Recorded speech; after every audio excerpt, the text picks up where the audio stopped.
నమస్కారం. BV9 news వార్తలకు స్వాగతం. ముందుగా వార్తల్లోని ముఖ్యాంశాలు.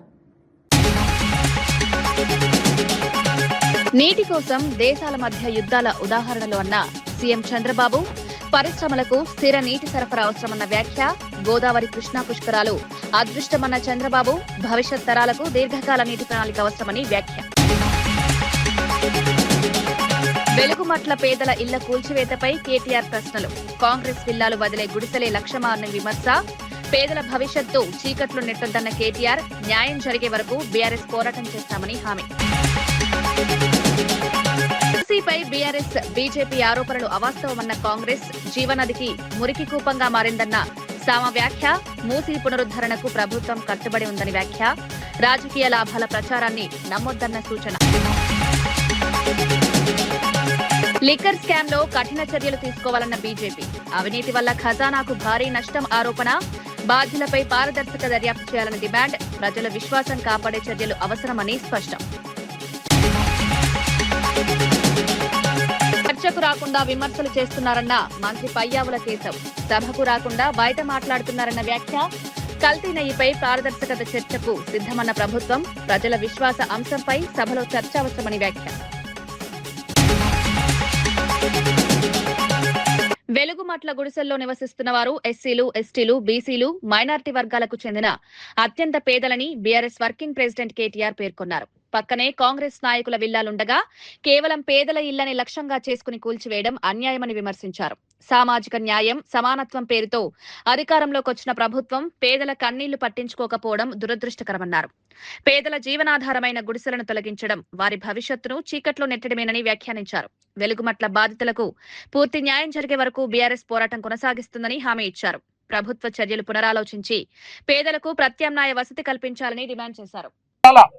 భూమి ఇందులో చాలా విచిత్రమైన విషయాలు కొన్ని మేము గమనించాం. ఒకటి, 1950వ దశకంలో మరి ఈ భూమిని భూదాన్ బోర్డుకి ఇద్దరు పెద్ద మనుషులు దానం చేస్తే 89 వరకు, అంటే దాదాపు 44-45 ఏళ్ల వరకు ఎలాంటి వివాదం కూడా ఈ భూమిలో లేదు. మరి 89లో ఆనాడు కాంగ్రెస్ ప్రభుత్వం ఉన్నప్పుడు ఏం జరిగిందో తెలియదు, కానీ ఒక 30 ఎకరాలు కొంతమంది ప్రైవేటు వ్యక్తులు నకిలీ పత్రాలు సృష్టించి మరి 30 ఎకరాలు తాము స్వాధీనం చేసుకునే ప్రయత్నం చేశారు. ఎందుకంటే మరి భూమి విలువ పెరిగింది, ఖమ్మం పట్టణం విస్తృతం అవుతోంది. ఒక 30 ఎకరాలను మరి వారు తీసుకునే ప్రయత్నం చేశారు. ఆ తర్వాత 2014 ఏప్రిల్లో భూదాన్ బోర్డు ద్వారా 1895 మందికి, అంటే దాదాపు 1900 మందికి మరి 100 గజాల చొప్పున పట్టాలు ఆనాడు భూదాన్ బోర్డు ఇవ్వడం జరిగింది. ఇవాళ మేము అక్కడికి వెళ్తే బాధితులు వెలుగుమట్లలో పట్టాలు చూపెడతా ఉన్నారు. విచిత్రం ఏమంటే ఇవాళ ఆ పట్టాలు ఫ్రాడ్ అని చెప్పి, ఫోర్జరీ అని చెప్పి అధికారులు చెప్తా ఉన్నారు. కానీ ఆ 14లో పట్టాలు ఇస్తే ఎన్నో కేసులు పడ్డాయి హైకోర్టులో. మరి కోర్టుల్లో ఒకవేళ మీరు కనుక ఆ రోజు ఈ డాక్యుమెంట్స్ కరెక్ట్ కాదు, ఫోర్జ్ డాక్యుమెంట్స్, ఫ్రాడ్యులెంట్ డాక్యుమెంట్స్ అని చూపెట్టుంటే ఆ రోజు కోర్టే తీర్పు చెప్పేది. కానీ ఇవాళ మీరు చూసినట్టయితే ఆంధ్రప్రదేశ్ భూదాన యజ్ఞ బోర్డు 23/4/2014 తెలంగాణ రాష్ట్రం ఏర్పడేదానికంటే 2 నెలల ముందే పట్టాలు 1895 మందికి ఇవ్వడం జరిగింది.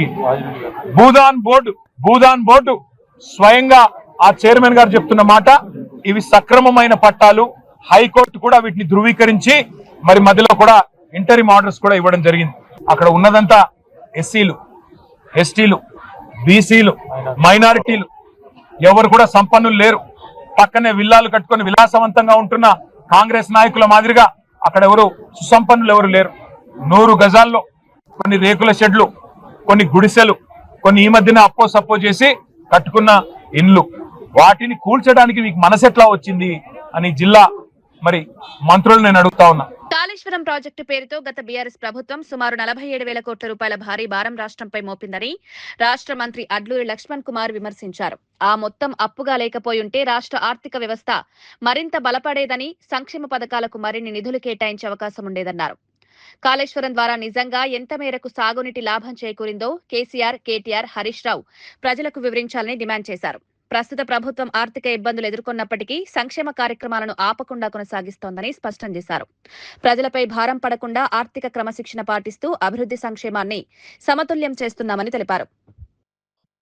దానికానికి గొప్పగా వైద్యాన్ని అందించే అవకాశం ఉండేది, అన్ని వర్గాలకు మేలు చేసే అవకాశం ఉండేది. అయినప్పటికీ ఈ రోజు ప్రజాపాలన గౌరవ ముఖ్యమంత్రి గారు కానీ, గౌరవ ఆర్థిక శాఖ మంత్రులు కానీ, మంత్రివర్గం అంతా, ప్రభుత్వం అంతా కూడా ఆర్థికంగా సంక్షోభం ఉన్న, ఆర్థికంగా ఇబ్బందులున్న పేదవాళ్ళకు చెందాల్సిన సంక్షేమ కార్యక్రమాల్లో ఏదైతే సన్న బియ్యం ఇవ్వడం కానీ, 200 యూనిట్ ఉచితంగా కరెంట్ ఇవ్వడం కానీ, ఇందిరమ్మ ఇంటికల 5 లక్షల రూపాయలతో ఇందిరమ్మ ఇల్లు పేదవానికి ప్రతి నియోజకవర్గంలో 3,500 ఇల్లు ఇచ్చే విషయంలో కానీ, ఇవాళ మన సంక్షేమానికి సంబంధించినటువంటి ఏదైతే మొన్నటి వరకు రైతు భరోసా కింద రైతులను ఆదుకునే విషయంలో కానీ, ఈ రాష్ట్రంలో నిరుద్యోగ యువకులు సుమారు వేలాది మంది యువకులు నిరుద్యోగులు మన రాష్ట్రం ఏర్పడితే మనకు ఉద్యోగాల సందర్భంలో సుమారు 50,000 పై చిలుకు ఉద్యోగాలు ఈ రాష్ట్ర ప్రభుత్వం నేరుగా నోటిఫికేషన్ ఇచ్చి, ఆ నోటిఫికేషన్ ద్వారా సెలక్షన్ చేసి స్వయాన రాష్ట్ర ముఖ్యమంత్రి గారు ఎల్బీ స్టేడియంలో నియామక పత్రాలు అందజేసిన విషయాన్ని కూడా మేము మనవి చేస్తున్నాం. మరి ఇన్ని విధాల మేలు చేసిన సందర్భంలో ఎక్కడ పడితే అక్కడ ఏది పడితే అది నోటికి ఎంతో సత్తా మాట్లాడే విషయంలో ఏదో విధంగా గౌరవ ముఖ్యమంత్రి గారిని, రేవంత్ రెడ్డి గారు కానీ ప్రభుత్వాన్ని తప్పుతో పట్టియాలి, తప్పుడుగా ఒక అబద్ధాన్ని 10 సార్లు చెప్పి నిజం చేయాలనే దురుద్దేశం తప్ప దీనన్నిటికీ జవాబు చెప్తారని అడుగుతున్నా మాజీ ముఖ్యమంత్రి కేసీఆర్ ని. నీటి కోసం దేశాల మధ్య యుద్ధాలు, రాష్ట్రాల మధ్య తీవ్ర విభేదాలు చోటు చేసుకున్న ఉదాహరణలు ఉన్నాయని సీఎం చంద్రబాబు తెలిపారు. పరిశ్రమలు రావాలంటే ముందుగా నీటి సరఫరా స్థిరంగా ఉండాలని, నీటి నిర్వహణపై ప్రత్యేక దృష్టి పెట్టాలని సూచించారు. తన పాలనలో గోదావరి పుష్కరాలు 2 సార్లు, కృష్ణా పుష్కరాలు 3 సార్లు నిర్వహించుకునే అవకాశం లభించడం అదృష్టమన్నారు. నీటి వనరుల సమర్థ వినియోగం ద్వారానే వ్యవసాయం, పరిశ్రమలు, పట్టణాభివృద్ధి సాధ్యమవుతాయని వివరించారు. భవిష్యత్ తరాల అవసరాలను దృష్టిలో ఉంచుకుని నీటి నిర్వహణలో దీర్ఘకాలిక ప్రణాళికలు అమలు చేయాల్సిన అవసరం ఉందన్నారు. జిల్లాల మధ్య కూడా గొడవలు వచ్చాయి. అదే మరిగా ఫైనల్గా మనం చూస్తే కాలువలో ఉండే రైతాంగం కూడా గొడవపడే పరిస్థితి వస్తుంది. ఇంకొక పక్క ఎక్కడైతే ఇండస్ట్రీ రావాలన్నా, తాగేదానికి సురక్షితమైన వాటర్ ఇవ్వాలన్నా మనం వాటర్ మీద శ్రద్ధ పెట్టాల్సిన అవసరం ఉంది. అందుకే అధ్యక్ష, ఈ ప్రభుత్వంలో ఒకసారి చూస్తే గోదావరి పుష్కరాలు ఫస్ట్ టైం నేను సమైక్య ఆంధ్రప్రదేశ్లో ముఖ్యమంత్రిగా ఉన్నప్పుడు గోదావరి పుష్కరాలు తీసుకొచ్చాను. దానికి కారణం ఏంటంటే అంతకుముందు జరిగేటి కానీ ప్రభుత్వం ముందుకొచ్చి చేయడం. దానికి కారణం మనం ప్రకృతిని ఆరాధిస్తాం, నీటిని పూజిస్తాం. ఎక్కడ చూసినా గంగమ్మ తల్లిని మనం పూజలు చేసే సంస్కృతి ఉండే దేశం ఇది. అందుకే నేను ఆ రోజు దేశం ఒకసారి అదృష్టం కూడా 2 పుష్కరాలు కండక్ట్ చేశాను. మళ్ళీ నెక్స్ట్ ఇయర్కి గోదావరి పుష్కరాలు కండక్ట్ చేసే పరిస్థితి వస్తున్న 3వసారి. ఆ నెక్స్ట్ ఇయర్ చూస్తే కృష్ణా పుష్కరాలు, అది కూడా 3వసారి కృష్ణా పుష్కరాలు కూడా ఈ ప్రభుత్వ ఆధ్వర్యంలో నిర్వహించే పరిస్థితికి వస్తుంది. ఒక విధంగా ఆలోచిస్తే ఇది ఒక అదృష్టం కూడా అని చెప్పి మీకు తెలియజేస్తున్నా.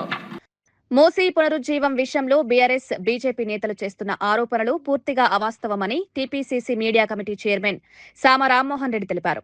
ఒకప్పుడు జీవనదిగా పేరుగాంచిన మూసీ నది ఇప్పుడు మురికి కూపంగా మారిపోయిందని అన్నారు. భవిష్యత్తు తరాల కోసం మూసీ పునరుద్ధరణను సీఎం రేవంత్ రెడ్డి ప్రభుత్వం ప్రతిష్టాత్మకంగా చేపట్టిందని పేర్కొన్నారు. 10 ఏళ్ల పాటు అధికారంలో ఉన్న బీఆర్ఎస్ ప్రభుత్వం ఆ దిశగా ఎలాంటి చర్యలు తీసుకోలేదని విమర్శించారు. పర్యావరణ పరిరక్షణ, నగరాభివృద్ధి కోసం మూసీ శుద్ధి అవసరమని స్పష్టం చేశారు.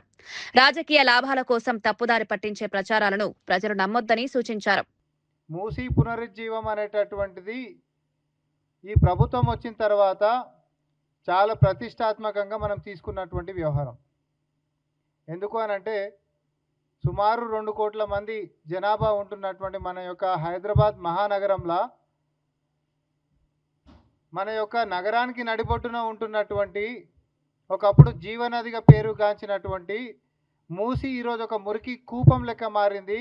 అక్కడ నుంచి ఈరోజు రోగాలు వచ్చేటటువంటి దిశగా అది పరిణామం చెంది ఈరోజు మనందరికి కూడా భారంగా మారినటువంటి దాన్ని, మరి ప్రకృతిని ఖరాబ్ చేసుకున్నటువంటి పరిస్థితుల నుంచి ఈరోజు ఆ యొక్క నదికి పునర్జీవం పోయాలి అనేటటువంటి నిర్ణయానికి ప్రజాప్రభుత్వం వచ్చిన తర్వాత మరి ముఖ్యమంత్రి రేవంత్ రెడ్డి గారు దాన్ని ఒక ప్రెస్టీజియస్గా తీసుకొని ఎట్టి పరిస్థితులల్లో నా నగరం బాగుండాలి, నా భవిష్యత్ తరాలు బాగుండాలి, మూసీకి మనం జీవం పోయాలి. ఇన్ని రోజులు మనందరికి కూడా బతికించినటువంటి నది ఈరోజు మన కళ్ళ ముంగట చచ్చిపోతుంటే ఇది చూస్తూ ఊరుకునేటటువంటిది కాదు. ప్రకృతి పట్ల మనం ఎట్లా వ్యవహరిస్తే ప్రకృతి మనల్ని అట్లనే వ్యవహరిస్తుంది. కాబట్టి విఘ్నులైనటువంటి మనము తెలంగాణ వచ్చిన తర్వాత ఏవైతే మార్పులు జరిగిపోతాయని చెప్పినటువంటి బీఆర్ఎస్ పార్టీ 2 సార్లు జిహెచ్ఎంసీ ఎన్నికలలో కూడా ప్రమాణాలు చేసినటువంటి బీఆర్ఎస్ పార్టీ, పాత టీఆర్ఎస్ పార్టీ అనుకోండి, ఏ రోజు కూడా దాని యొక్క ప్రక్షాళన గురించి, దానికి జీవం పోసేటటువంటి దాని గురించి ఆలోచించినటువంటి పాపన పోలే. విద్యాశాఖ పనితీరుపై సీఎం రేవంత్ రెడ్డి సమీక్ష నిర్వహించారు. కోర్ అర్బన్ రీజియన్లోని ప్రభుత్వ పాఠశాలల్లో మౌలిక సదుపాయాల మెరుగుదలపై దృష్టి పెట్టాలని ఆదేశించారు. ఇంటిగ్రేటెడ్ స్కూల్ నిర్మాణంలో ఎలాంటి రాజీ పడొద్దని సూచించారు. ప్రభుత్వ పాఠశాలలు, కళాశాలల్లో బ్రేక్ఫాస్ట్ పథకాన్ని పగడ్బందీగా అమలు చేయాలన్నారు. మధ్యాహ్న భోజన నాణ్యత పర్యవేక్షణకు ఏఐ సాంకేతికత వినియోగించాలని సూచించారు. అవసరమైతే అనుమతులు రద్దు చేసి రికవరీ చేయాలన్నారు. విద్యార్థుల రవాణా కోసం ఎలక్ట్రిక్ బస్సుల ఏర్పాటుపై అధ్యయనం చేయాలని ఆదేశించారు.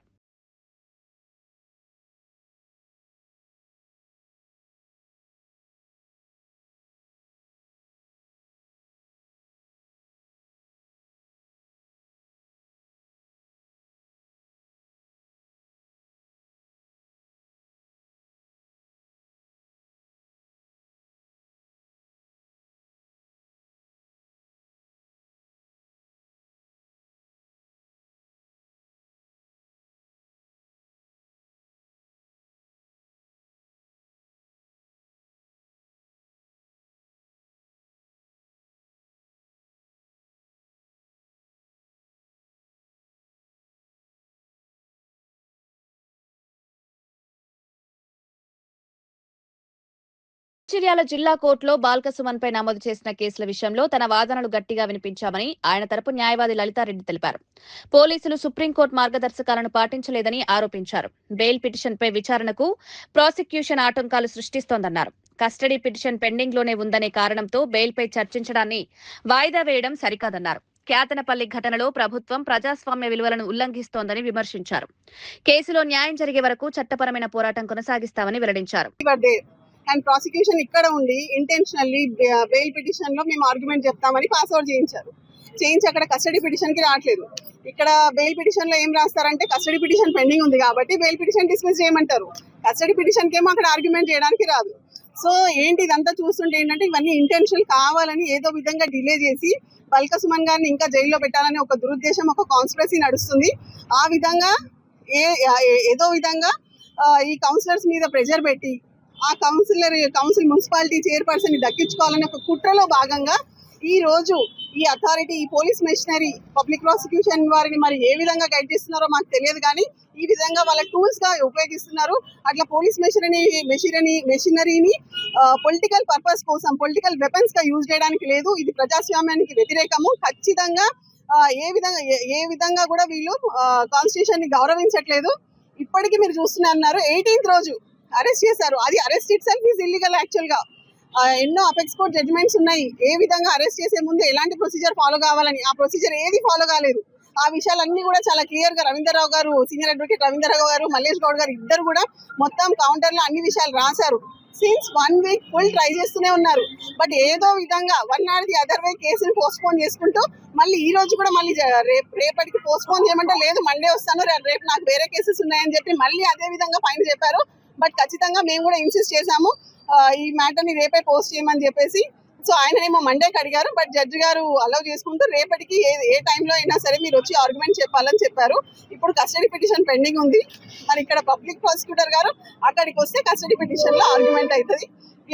మేము అప్డేట్ చేస్తాం. ఖమ్మం వెలుగుమట్ల బాధితులకు పూర్తి న్యాయం చేయడం ప్రభుత్వ బాధ్యత అని మంత్రి పొంగులేటి శ్రీనివాసరెడ్డి తెలిపారు. తమ ప్రభుత్వం పేదల ఆశీర్వాదంతో ఏర్పడిందని, నష్టపోయిన ప్రతి కుటుంబానికి ఇంటి స్థలం, ఇందిరమ్మ ఇల్లు తప్పకుండా అందిస్తామని హామీ ఇచ్చారు.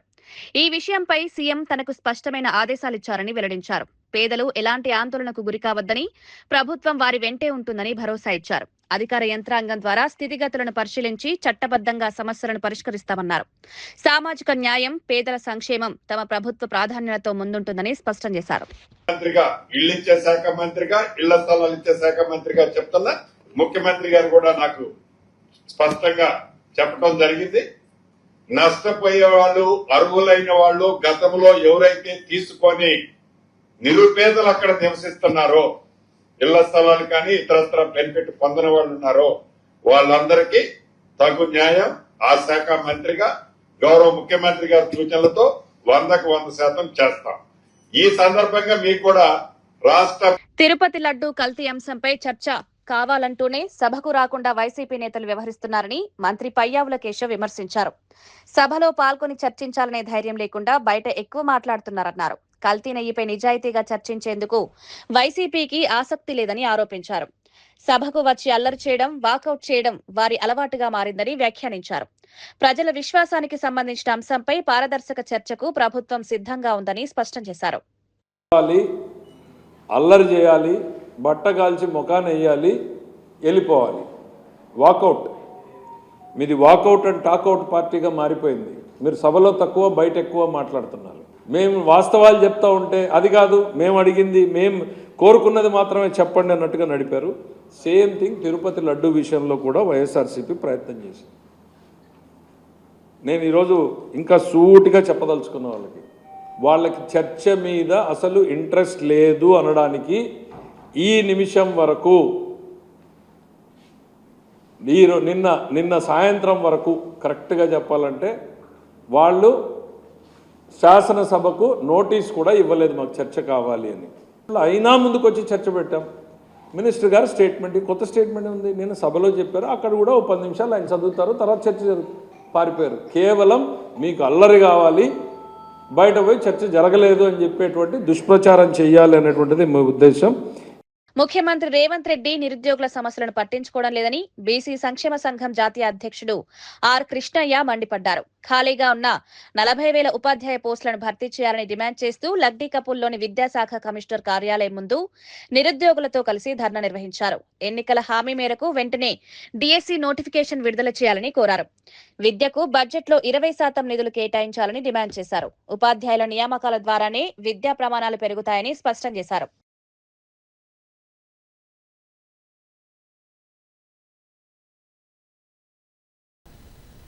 ముఖ్యమంత్రి రేవంత్ రెడ్డి గారు ఈ రోజు ముఖ్యమంత్రి అయ్యిందంటే నిరుద్యోగుల యొక్క కృషి వల్ల ముఖ్యమంత్రి అయ్యాడు.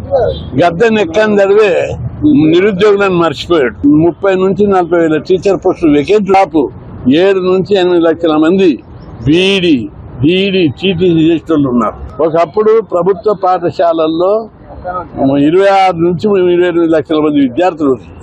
ఈ రోజు 22కి తగ్గారు. ప్రైవేట్ పాఠశాలల్లో 30 లక్షలు ఉంటే ఈరోజు 36 లక్షల మంది విద్యార్థులు పెరిగారు. అంటే ప్రైవేట్ పాఠశాలలు కార్పొరేట్ పాఠశాలలతోటి విద్యాశాఖ అధికారులు కుమ్మక్కై విద్యారంగాన్ని భ్రష్టు పట్టిస్తున్నారు. ఈసారి విద్యారంగానికి 20% బడ్జెట్ కేటాయించాలి. మెగా డిఎస్ఎస్ మొత్తం పోస్టులు భర్తీ చేయాలి. వైసీపీ పాలనలో రాష్ట్రంలో అనేక దాష్టికాలు జరిగాయని బీజేపీ రాష్ట్ర అధ్యక్షుడు మాధవ్ మండిపడ్డారు.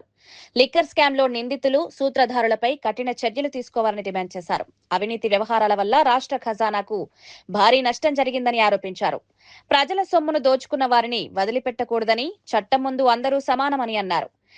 కేంద్ర రాష్ట్ర ప్రభుత్వాలను పారదర్శక దర్యాప్తు జరిపి బాధ్యులపై శిక్ష పడేలా చర్యలు తీసుకోవాలని కోరారు. ప్రజల విశ్వాసాన్ని దెబ్బతీసిన ఇలాంటి ఘటనలు పునరావృతం కాకుండా కఠిన చర్యలు అవసరమని స్పష్టం చేశారు. ఎవరైతే తాబీదారు ఉన్నాడో అతన్ని పట్టుకోవాలి. ఆ విధంగానే ప్రతి అంశంలో కూడా ఒక వ్యక్తి ఏ విధంగా నిర్మాణం చేశాడని అందరికీ తెలుసు. ఆ వ్యక్తి ఎవరు, ఆయన తప్పనిసరిగా శిక్ష పడాలి అనే దిశగానే మనం అడుగులు వేస్తున్నాం.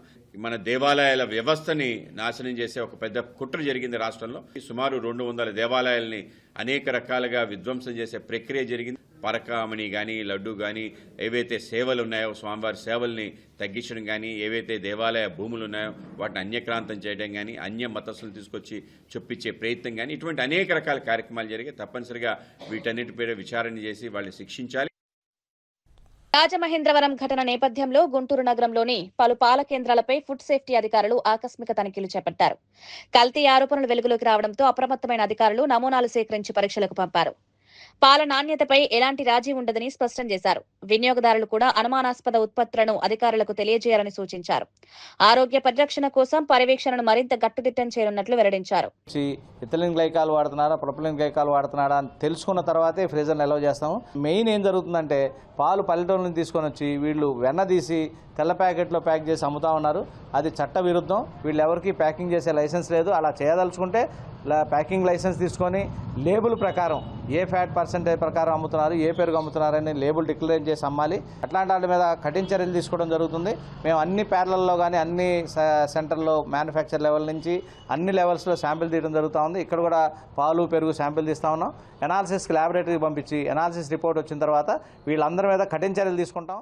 కర్నూలు జిల్లా వెల్దుర్తికి చెందిన 11 నెలల చిన్నారి పునర్వికాస్ చికిత్సకు సాయం చేసిన మంత్రి నారా లోకేష్ కు తల్లిదండ్రులు కృతజ్ఞతలు తెలిపారు. ఆర్థిక ఇబ్బందులతో చికిత్స కష్టంగా మారిన సమయంలో ప్రభుత్వం నుంచి అందిన సహాయం ప్రాణాధారమైందని పేర్కొన్నారు. చిన్నారి ఆరోగ్యం క్రమంగా మెరుగుపడుతోందని కుటుంబ సభ్యులు తెలిపారు. ప్రజా ప్రతినిధులు స్పందించి సహాయం అందించడం అభినందనీయమన్నారు. మన ఆల్రెడీ మన సరౌండింగ్ ఉన్న మన పార్టీ తరఫున ఇన్ఫర్మేషన్ ముందుకెళ్ళి తీసుకెళ్ళి ఇప్పటిదాకా ఎక్కడ చూసింటారు ఇలాంటిది.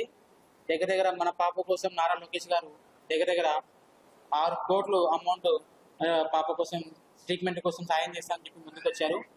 దగ్గర 16 కోట్లతో మాకు ట్రీట్మెంట్ చేయించబోతున్నాము. త్వరలో ఆ పాప ట్రీట్మెంట్ చేయిస్తున్నాం సార్ వాళ్ళ పిఎస్ నాకు ఫోన్ చేసి ఖచ్చితంగా మా వంతు మేము చేయాల్సింది చేస్తాం, మీరేం అధైర్యపడద్దని చెప్పేసి ఇందాక తీసుకొచ్చారు. దానికి ఫస్ట్ రీజన్ గవర్నమెంట్ అలాగే ప్రజలు కూడా. Thank you sir, thank you so much. పాపకి SMA type 1 ఉందనేసి మాకు 5th month లో తెలిసింది సార్. అంతవరకు బాగానే ఉంది. మేము మాకు కూతురు పుట్టిందని చాలా సంతోషపడ్డాము. కానీ తను మెడల్ నిలబెట్టలేదు. ఎందుకని మంచిది హాస్పిటల్కి వెళ్ళి చూపించుకుందాం అనేసరికి SMA type 1 వచ్చింది. మాకు అందరూ చాలా ₹1 వేసిన వాళ్ళందరికీ కూడా చాలా thank you so much sir. ఇంత ముందుకు తీసుకొచ్చి ప్రజలు గవర్నమెంట్ మమ్మల్ని ఇంతగా ఆదరించినందుకు, మా పాపకు మళ్ళీ లైఫ్ ఇచ్చినందుకు thank you so much sir. క్షేత్రస్థాయి విద్యుత్ అవసరాలను దృష్టిలో ఉంచుకుని కాంట్రాక్ట్ అవుట్సోర్సింగ్ విధానంలో సిబ్బందిని నియమించుకున్నామని మంత్రి గొట్టిపాటి రవికుమార్ వెల్లడించారు. వినియోగదారులకు నిరంతర విద్యుత్ సరఫరా అందించేందుకు ఈ చర్యలు తీసుకుంటున్నట్లు తెలిపారు.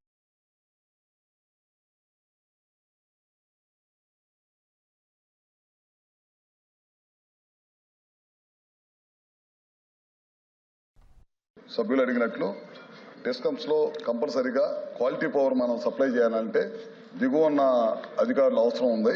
తప్పకుండా దాని మీద ప్రభుత్వం పనిచేస్తూ ఉంది సార్. లైన్ మ్యాన్ పోస్టులు ఇనిషియల్ క్యాడర్ పోస్టులు కావు సార్. అవి జూనియర్ లైన్ మ్యాన్ నుంచి ప్రమోషన్ ద్వారా ఫుల్ అవుతాయి సార్. అది అన్ఇంటరప్టెడ్ పవర్ సప్లై మరియు రిజిస్టరేషన్ పనుల కోసం అవుట్సోర్సింగ్ కాంట్రాక్ట్ స్టాఫ్ను కూడా నియమించుకోవడం జరిగింది. వీళ్ళు కాకుండా రెగ్యులర్ ఎంప్లాయీస్ వచ్చేసరికి JLM గ్రేడ్ 2 కానీ JLMలు కానీ ALMలు కానీ LMలు కానీ వీళ్ళందరూ వేకెన్సీ పోస్టులు దాదాపు 4,842 ఎగ్జిస్టింగ్ పోస్టులు ఉంటే దాదాపు 7,000 పైన పోస్టులు మనకి వేకెన్సీలు ఉంటాయి సార్. ఇప్పుడు మనం ఏం చేస్తున్నామంటే పోయినసారి సచివాలయంలో ఎనర్జీ అసిస్టెంట్లు అని చెప్పి చాలా మందిని తీసుకున్నారు సార్. వాళ్ళందరినీ కూడా దాదాపు 5,585 మందిని మా డిపార్ట్మెంట్లోకి తీసుకొని వీళ్ళకి మళ్ళీ కూడా సెంటర్ ఆఫ్ ఎక్సలెన్స్ అని మనం వైజాగ్లో ట్రైనింగ్ సెంటర్ పెట్టాను. ఆ ట్రైనింగ్ సెంటర్కి తీసుకెళ్లి వీళ్ళందరినీ కూడా ట్రైనింగ్ చేసి రాబోయే రోజుల్లో గ్రౌండ్ లెవెల్లో ఏ మాత్రం కూడా ఇబ్బంది ఉండకుండా మరణాలు లేకుండా ఉండడం కోసం వీళ్ళందరికీ ట్రైనింగ్ ఇచ్చి వీళ్ళందరినీ కనుక నియమించుకుంటే కనుక తప్పకుండా 75% పైన పోస్టులు ఫుల్ అవుతాయి సార్. ఖచ్చితంగా తొందరలోనే ఎక్కడైతే లైన్ మ్యాన్లు కానీ మిగతా డిపార్ట్మెంట్కి సంబంధించిన కొరత ఉందో వాటన్నిటిని కూడా ప్రభుత్వం సరైన టైంలో నియమించుకోవడానికి ప్రయత్నం చేస్తాం సార్. వార్తలు ముగించే ముందు ముఖ్యాంశాలు మరోసారి. నీటి కోసం దేశాల మధ్య యుద్ధాల ఉదాహరణలు అన్న సీఎం చంద్రబాబు, పరిశ్రమలకు స్థిర నీటి సరఫరా అవసరమన్న వ్యాఖ్య. గోదావరి కృష్ణా పుష్కరాలు అదృష్టమన్న చంద్రబాబు, భవిష్యత్ తరాలకు దీర్ఘకాల నీటి ప్రణాళిక అవసరమని వ్యాఖ్య. వెలుగుమట్ల పేదల ఇళ్ల కూల్చివేతపై కేటీఆర్ ప్రశ్నలు. కాంగ్రెస్ విల్లాలు వదిలే గుడిసెలే లక్ష్యమా అన్న విమర్శ. పేదల భవిష్యత్తు చీకట్లు నెట్టొద్దన్న కేటీఆర్, న్యాయం జరిగే వరకు బీఆర్ఎస్ పోరాటం చేస్తామని హామీ. ఎస్సీపై బీఆర్ఎస్ బీజేపీ ఆరోపణలు అవాస్తవమన్న కాంగ్రెస్, జీవనదికి మురికి కూపంగా మారిందన్న సామ వ్యాఖ్య. మూసీ పునరుద్ధరణకు ప్రభుత్వం కట్టుబడి ఉందని వ్యాఖ్య. రాజకీయ లాభాల ప్రచారాన్ని నమ్మొద్దన్న సూచన. లిక్కర్ స్కామ్ లో కఠిన చర్యలు తీసుకోవాలన్న బీజేపీ. అవినీతి వల్ల ఖజానాకు భారీ నష్టం ఆరోపణ. బాధ్యులపై పారదర్శక దర్యాప్తు చేయాలని డిమాండ్. ప్రజల విశ్వాసం కాపాడే చర్యలు అవసరమని స్పష్టం.